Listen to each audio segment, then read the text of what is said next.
If you stepped outside right now, what would you see? Maybe you'd see high blue sky overhead filled with towering white clouds. Maybe you'd see crowds of people, each with their own unique look and flair. Maybe you'd see leafy trees with colorful birds swooping through their branches. Maybe you'd see tall, intricately designed buildings or vast mountains.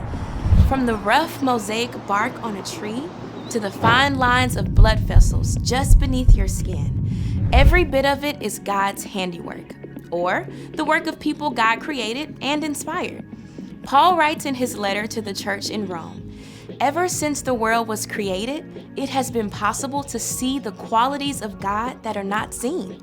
As you look at the world around you, it's impossible not to see the fingerprints of God, to see God's power, imagination, and faithfulness. Seeing what God has created and hearing stories about the wonderful things God has done can lead us to trust God more and more. And when you trust God, you're ready to make a move. As you begin to rely on God to help you face your challenges each day, others can see God at work. That's why faith is an amazing way to worship God with your life. Because worship is about more than just singing loud, it's all about living loud.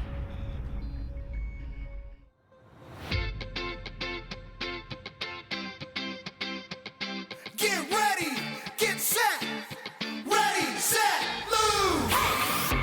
You've been with me from the start. You're the one who knows my heart. You are there for me, Jesus.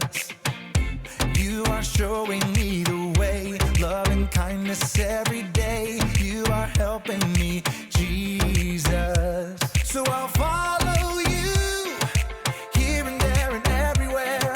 I know it's true, you're always by my side. I'm ready for the time of my life. I'm set on doing what you do. I'm gonna share your love with the world. Ready, set, move!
I'm set on doing what you do.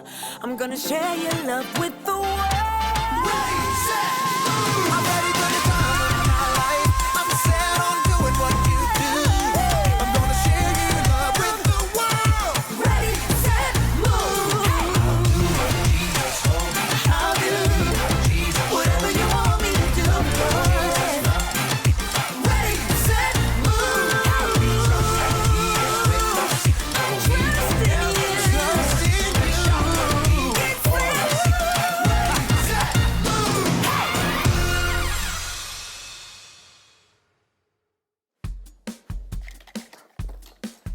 Hey everybody, welcome to the Story Lab. This week we're talking about faith while we take a look at the story of someone who had to lose his sight to see.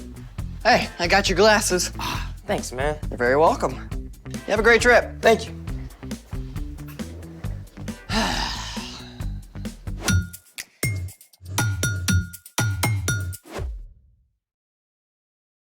Hey, I'm Carter. And I'm Zeke. We're talking about faith. Which is trusting in what you can't see because of what you can see. Are you ready to move? Well, I want to see what's in the box. Me too. You mean you don't know? Not a clue. Wait, What? mysterious box? No label? It's a scary movie waiting to happen. You're right. Let's take precautions. Okay, you ready? On the count of 11. 1, 2, 3, 4, 5, 6, 7, 8, 9, 10. Zeke, 11.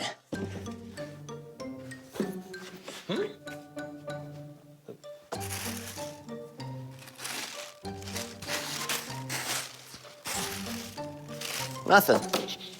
Oh, wait. There's a flashlight. And not a very good one. hold on. This isn't just any flashlight. It's a black light. Like what they use at crime scenes? Oh, it can be used for lots of stuff. Well, how does it work?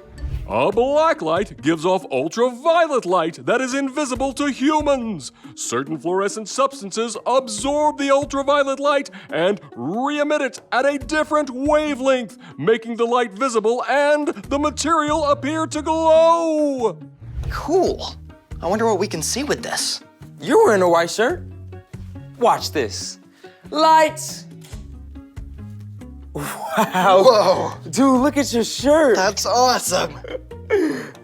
Oh, your teeth looks ridiculous. It's like I'm radioactive. What else can we see? Whoa. Glowing fruit. That is totally awesome.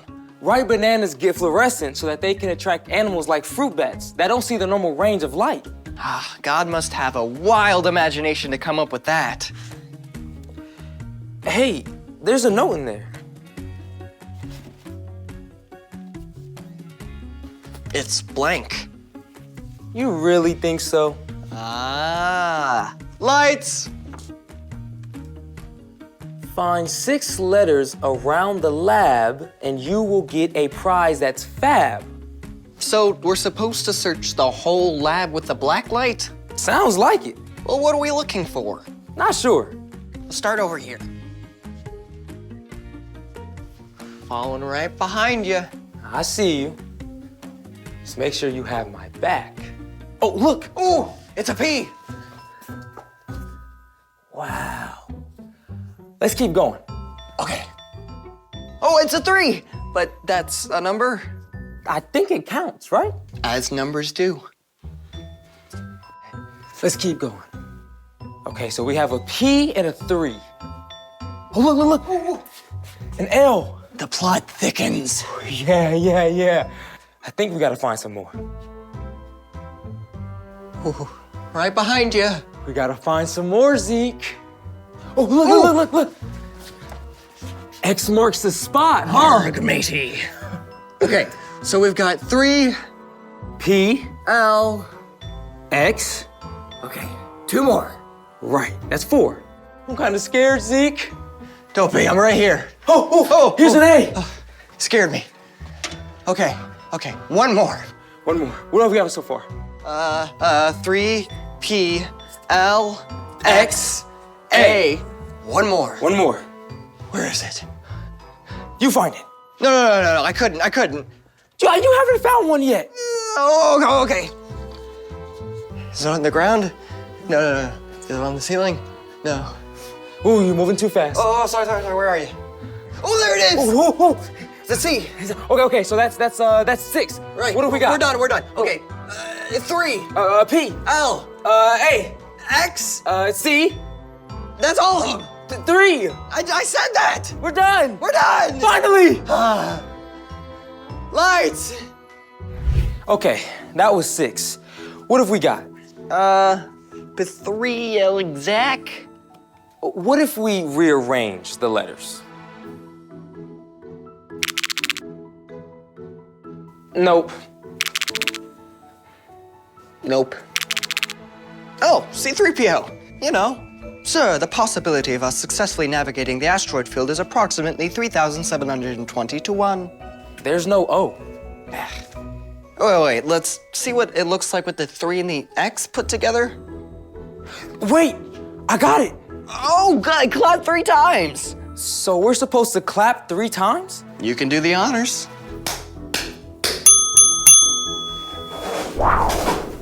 Ooh, a gift. What could be inside? I have no idea. Open it. No, you open it. No, you open it. No, I don't open it. Me neither. No, you. Okay. You ready? Yes.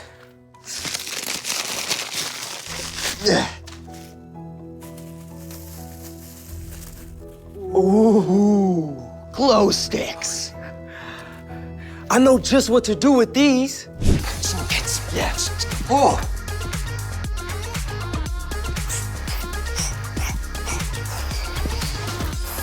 Yeah. Zeke, Yes. I'm tired. Yeah, me too. Oh, that was a blast. I feel like I've gotten to see the whole world in a new light today. And we're just getting started. It's time for The story before the story. Today, we're in the book of Acts, which tells the story of the early church. But before Acts, way back in the very beginning, out of a deep, deep love, God made an amazing world. But when people turned away from God, the world was broken. God made a plan to draw people back into relationship. So at the right time, God sent Jesus, God's very own son, to live among us. Jesus gave up his life and was killed. But on the third day, he rose to life. After Jesus returned to heaven, the early church grew quickly with the help of God's Spirit. When the believers faced trouble in Jerusalem, they scattered to other places, taking the news of Jesus everywhere they went. Which is where our story starts. Take it away. Hey everyone, I'm Brian. Today, I want to introduce you to a man named Saul. Now, if there was such a thing as a model Pharisee or Jewish religious leader, Saul was it. Saul, also known as Paul, was born as a Roman citizen, which gave him special privileges. Growing up, he studied the scriptures until he knew them inside and out. As the early church grew, Saul was just as upset as the other religious leaders. When a Jesus follower named Stephen was sentenced to die, Saul stood by in approval and actually held the coats of the men who threw stones at Stephen. Saul was absolutely certain that Jesus' followers were a threat and that the best way to please God was to get rid of them. He began going house to house, dragging believers off to prison. And when the new believers scattered to other towns, Saul wanted to follow. He took his plan to the high priest. Give me letters to the synagogue in Damascus. Then I can go and hunt down men and women who belong to the way of Jesus. We'll arrest them and bring them back here to Jerusalem. Fantastic idea. Consider it done. With the approval of the high priest, Saul gathered a group of men and supplies for the journey. Now, Damascus, which was the capital of Syria, is around 150 miles from Jerusalem, so that would have taken nearly 2 weeks to travel on foot. But Saul hated the followers of Jesus so much that he couldn't wait to get on with it. After long days of travel, Saul's group finally neared the city of Damascus. The noonday sun shone down bright and hot, but Saul charged ahead, eager to carry out his plan. We'll find them all. We'll stamp out this dangerous Jesus nonsense. Then, something happened. Something that would change Saul's life in an instant.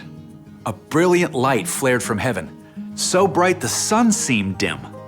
A voice spoke from the light. Saul, Saul, why are you opposing me? Who are you, Lord? I am Jesus. I'm the one you are opposing. Okay, now imagine for a moment that you're Saul.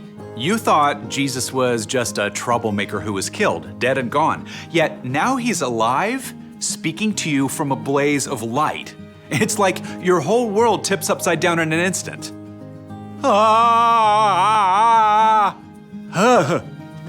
Whew.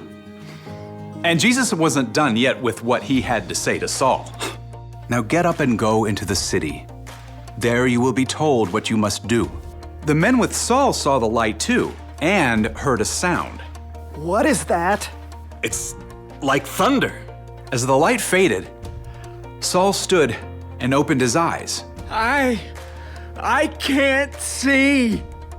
Saul had been in full command, yet now he was helpless. Men from the group led him to a home in Damascus, and for 3 days, still blind, Saul prayed to God. During this time, he didn't even eat or drink anything. And that's where we'll leave it for today. The end. Ooh, a cliffhanger. You're right, it's to be continued. You cannot just leave everyone hanging like this. Okay, spoiler alert, Saul's meeting with Jesus did change him. Later, Saul regained his sight, and instead of trying to wipe out Jesus' followers, Saul became one. So, what's our part in the story? Well, you probably won't hear Jesus ever speak to you from a brilliant light. Saul's perspective, his way of seeing the world, was changed in an instant. But as you begin to learn who Jesus is and choose to follow him, your vision too will start to shift. You'll start to see things in a new light. Like the stuff that happens to you. That's true. When you know Jesus, you discover that you are a child of God and that God loves you more than you can imagine. Everything that happens to you, even the hard stuff, becomes an opportunity to grow and become more like Jesus. Knowing Jesus can change how you see other people too. Yeah, it's like you get this supervision to look at your class bully or your annoying little cousin and see that they're made in God's image too. And they deserve your love and respect. Knowing Jesus means that you can pause at any moment in your day and ask Jesus to give you his perspective. The more you do, the more Jesus will show you ways to love God and love people in everything you do. Yep, I think you guys are seeing the light. See you next time. So, here's the thing. Knowing Jesus changes how you see things. Hey, do you think those glow sticks have any light left? And thanks for joining us in the Story Lab. See you next time.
Yeah.